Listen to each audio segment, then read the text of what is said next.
Hello everyone, welcome to English tutorials. আজকের ক্লাসে আমরা আমাদের পার্টস অফ স্পিচ নিয়ে আলোচনাটাকে কন্টিনিউ করব এবং আজকে আমরা মূলত কনজাংশন নিয়ে ডিটেলে ডিসকাস করব। কনজাংশনের ডেফিনেশন জানবো এবং তার সাথে সাথে জানবো কনজাংশনের বিভিন্ন রকমের ধরন এবং তাদের examples. What is a conjunction? A conjunction is a part of speech, a word that connects two different words, group of words, sentences or two clauses. অর্থাৎ কনজাংশন হলো একটি পার্ট অফ স্পিচ, এমন একটি শব্দ যেটা দুটো ভিন্ন ভিন্ন শব্দ, দুটো গ্রুপ অফ ওয়ার্ডস অর্থাৎ দুটো ফ্রেজ বা দুটো সেন্টেন্স বা দুটো ক্লজকে একসাথে যোগ করতে পারে। By nature conjunctions can mainly be of three types, অর্থাৎ নেচার অনুযায়ী কনজাংশনকে আমরা মূলত তিনটি ভাগে বা তিনটি ধরনে ভাগ করতে পারি। The first one is coordinating conjunctions. Coordinating conjunctions কিন্তু বেসিক্যালি লিঙ্কার্সের কাজ করে, অর্থাৎ শুধুমাত্র দুটি অবজেক্টের মধ্যে বা দুটি ওয়ার্ডের মধ্যে কিন্তু যোগ সংযোগ স্থাপন করে। সাবঅর্ডিনেটিং কনজাংশনস, যাদেরকে আমরা বাইন্ডার্স বলি। সাবঅর্ডিনেটিং কনজাংশনস কিন্তু মেইনলি কমপ্লেক্স সেন্টেন্সে সাবঅর্ডিনেট ক্লজের জন্য ব্যবহৃত হয়। এবং কোরিলেটিভ কনজাংশন, এই কোরিলেটিভ কনজাংশনও কিন্তু মূলত লিঙ্কারের কাজ করে, অর্থাৎ দুটি শব্দ, দুটি সেন্টেন্স বা দুটো ফ্রেজকে কিন্তু মূলত যোগ করবার জন্যই কোরিলেটিভ কনজাংশনের ব্যবহার হয়ে থাকে। এবার তাহলে আমরা দেখে নিই কোঅর্ডিনেটিং কনজাংশনস বলতে আমরা কাদেরকে বুঝি। কোঅর্ডিনেটিং কনজাংশন কিন্তু ইংলিশ ল্যাঙ্গুয়েজে ভীষণভাবেই কমন। এই coordinating conjunctions are mainly used to connect or join two different words or sentences that are equally important. Equally important কথাটা কিন্তু কোঅর্ডিনেটিং কনজাংশনের জন্য ভীষণভাবে প্রয়োজন। অর্থাৎ কোঅর্ডিনেটিং কনজাংশন কিন্তু যেটা ইংলিশ ল্যাঙ্গুয়েজে ভীষণভাবেই কমন কনজাংশনস, এগুলো দুটো ভিন্ন ভিন্ন শব্দ বা দুটো ভিন্ন সেন্টেন্সকে যোগ করে শুধুমাত্র। এই যে দুটি শব্দ বা দুটি সেন্টেন্স, এই দুটি সেন্টেন্স বা শব্দ কিন্তু একটি বাক্যের ক্ষেত্রে, একটি যৌগিক বাক্যের ক্ষেত্রে ইকুয়ালি ইম্পর্ট্যান্ট হতে হবে। There are 7 coordinating conjunctions and they are all short words of only 2 or 3 letters. অর্থাৎ সব মিলিয়ে 7টি কোঅর্ডিনেটিং কনজাংশন রয়েছে এবং এই প্রত্যেকটি কোঅর্ডিনেটিং কনজাংশন কিন্তু খুব ছোট শব্দ নিয়ে তৈরি, দুটো তিনটে অক্ষর নিয়ে। As for example, and, but, or, not, for, yet, so এই 7টি কিন্তু কোঅর্ডিনেটিং কনজাংশন এবং এই 7টি কোঅর্ডিনেটিং কনজাংশন থেকে আমরা একটি শব্দ আবিষ্কার করতে পারি, দ্যাট ইজ ফ্যান বয়েজ। অর্থাৎ আমাদের যদি কোঅর্ডিনেটিং কনজাংশন মনে রাখতে অসুবিধা হয় তাহলে আমরা ফ্যান বয়েজ কথাটাকেও মনে রাখতে পারি। এফ দিয়ে দেখো ফর, এ দিয়ে অ্যান্ড, এন দিয়ে নর, বি দিয়ে বাট, ও দিয়ে অর, ওয়াই দিয়ে ইয়েট আর সো দিয়ে এস। তাহলে ফ্যান বয়েজ, এখান থেকে কিন্তু আমরা কোঅর্ডিনেটিং কনজাংশনগুলোকে খুব সহজেই মনে রাখতে পারবো। এইবার তাহলে দেখে নেওয়া যাক সাবঅর্ডিনেটিং কনজাংশনস বলতে আমরা কোন কনজাংশনগুলোকে বুঝবো। A subordinating conjunction joins a subordinate অর্থাৎ dependent clause to a main clause অর্থাৎ independent clause। অর্থাৎ সাবঅর্ডিনেটিং কনজাংশনের মূল ভূমিকা কিন্তু অ্যাডভার্বিয়াল ক্লজের ক্ষেত্রে মূলত একটি সাবঅর্ডিনেট ক্লজকে মূল ক্লজ অর্থাৎ প্রিন্সিপাল ক্লজের সাথে জয়েন করা। এই সাবঅর্ডিনেটিং কনজাংশনের ব্যবহার আমরা অ্যাডভার্বিয়াল ক্লজের জয়েনিং এর ক্লাসটিতে প্রচুর পরিমাণে পেয়েছি। তোমাদের মধ্যে যদি কেউ অ্যাডভার্বিয়াল ক্লজের জয়েনিং এর রুলসগুলো জানতে ইচ্ছুক থাকো তাহলে এই ক্লাসটি দেখবার পরে একবার অ্যাডভার্বিয়াল ক্লজের জয়েনিং এর ক্লাসটিও দেখে নিও। লিংক ডেসক্রিপশন বক্সে বা ওপরে আই বাটনের মাধ্যমে দেওয়া থাকবে। তাহলে কিন্তু তোমরা অ্যাডভার্বিয়াল ক্লজের সাথে সাথে সাবঅর্ডিনেটিং কনজাংশন সম্বন্ধ তোমরা ক্লিয়ারলি বুঝতে পেরে যাবে। Anyways, some common subordinating conjunctions are after, although, as, because, before, how, if, once, since, then, that, though, till, until, when, where, whether, while, etc. etc. These conjunctions mark the beginning of the subordinate clause. এই কনজাংশনগুলো কিন্তু একটি subordinate ক্লজের সূচনাটাকে mark করে। তবে অনেক সময় এই conjunction দিয়ে যে সাবঅর্ডিনেট ক্লজটা তৈরি হচ্ছে সেই সাবঅর্ডিনেট ক্লজটা কিন্তু বাক্যের বা সেন্টেন্সের প্রথমেও থাকতে পারে। যদি সেক্ষেত্রে সাবঅর্ডিনেট ক্লজটাকে আমরা বাক্যের প্রথমে ইউজ করি তাহলে অলওয়েজ মনে রাখবে তারপরে কিন্তু একটা কমার ব্যবহার আমাদেরকে করতেই হবে প্রিন্সিপাল ক্লজটি লেখবার আগে। একটা এক্সাম্পল দেখা যাক। The man went to office although he was ill. দেখো এখানে অলদো হি ওয়াজ ইল এটা কিন্তু subordinate clause, and the man went to office this is the main clause or the principal clause. এক্ষেত্রে এই although যে subordinating কনজাংশনটি, এই কনজাংশনটা কিন্তু subordinate ক্লজের শুরুটা সূচনা করেছে। এই বাক্যটাকে কিন্তু আমরা উল্টেও লিখতে পারতাম, অর্থাৎ although he was ill the man went to office.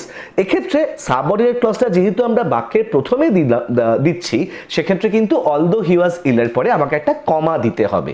এই ফ্যাক্টটা কিন্তু একটু মনে রেখো, তাহলে তোমাদের পরবর্তীকালে অ্যাডভার্বিয়াল ক্লজ দিয়ে জয়নিং এর সময় কিন্তু সুবিধা হবে।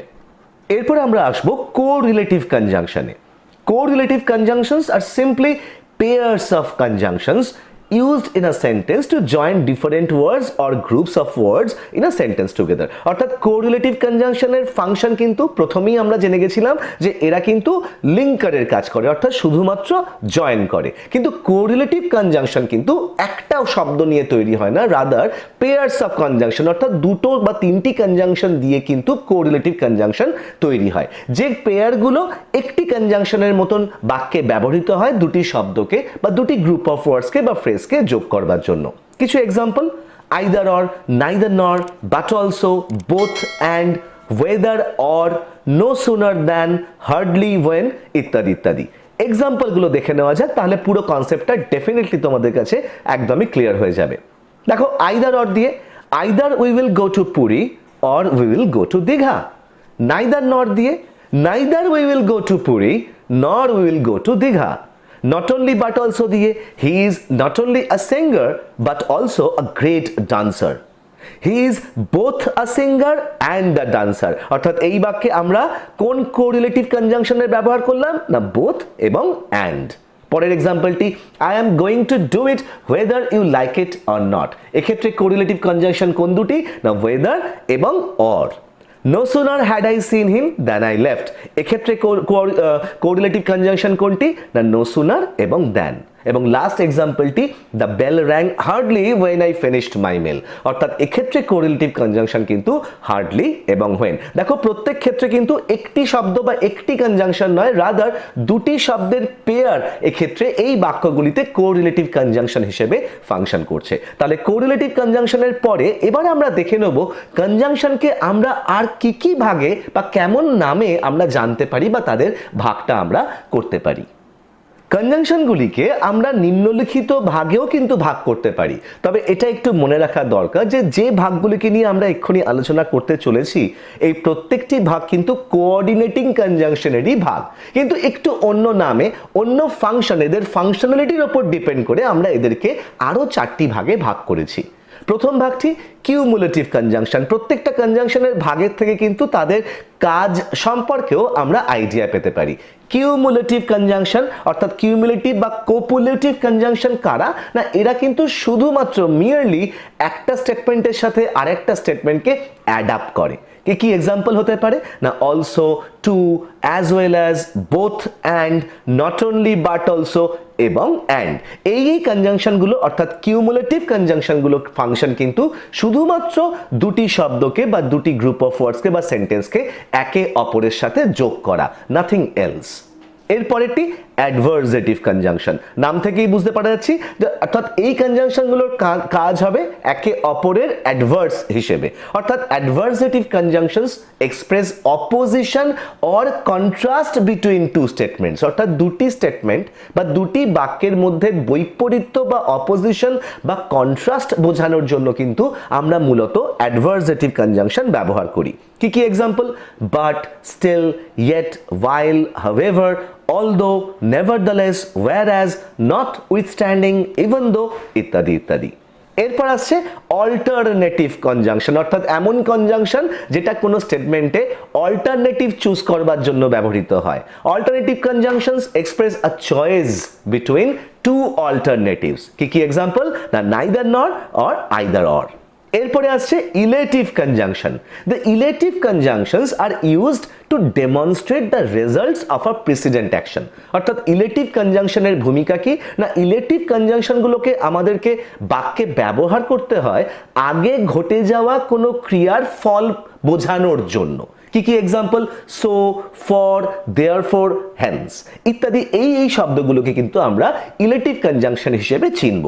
আমাদের স্কুলের পরীক্ষায় বিশেষত ক্লাস 8 বা 7 এর ক্ষেত্রে কিন্তু আমাদেরকে এই কনজাংশনগুলোর নামগুলোই মনে রাখতে হয় এবং বাক্য থেকে কনজাংশনগুলিকে আইডেন্টিফাই করে কোনটা কিউমুলেটিভ, কোনটা অ্যাডভার্সেটিভ, কোনটা অল্টারনেটিভ বা কোনটা ইলেটিভ সেগুলিকে বেছে নিতে হয়। এটা জানতে পারলেই কিন্তু আমাদের কনজাংশন নিয়ে পরীক্ষায় নম্বর পেতে খুব একটা অসুবিধে হবে না। তাহলে আজকে আমরা কনজাংশন নিয়ে যে আলোচনাটা করলাম, খুব ব্রিফলি আমরা কিন্তু কনজাংশনের যাবতীয় প্রকারভেদ সম্পর্কে ক্লিয়ারলি জানতে পেরেছি। তাই তোমাদের যদি মনে হয় যে এই ক্লাসটি কনজাংশন সম্বন্ধে তোমাদের ডাউট দূর করতে পেরেছে বা তোমাদের ক্লাসটি ভালো লেগেছে, তাহলে তোমাদের কাছে আমার আর্নেস্ট রিকোয়েস্ট, প্লিজ ভিডিওটিকে লাইক করতে ভুলো না, শেয়ার করে দিও। আর ইংলিশ টিউটোরিয়াল চ্যানেলটিকে একটু হলেও যদি হেল্প করতে ইচ্ছে করে, সাপোর্ট করতে ইচ্ছে করে, দেন ডু সাবস্ক্রাইব, বেল আইকনটাকে প্রেস করে দিও যাতে ইন ফিউচার এই ধরনের grammar, literature, writing skill oriented video notification তোমরা প্রথমেই পেয়ে যাও। In the meantime, সকলে ভালো থেকো, stay safe, keep watching English tutorials, keep learning, and thank you so much for giving me your time. Thank you.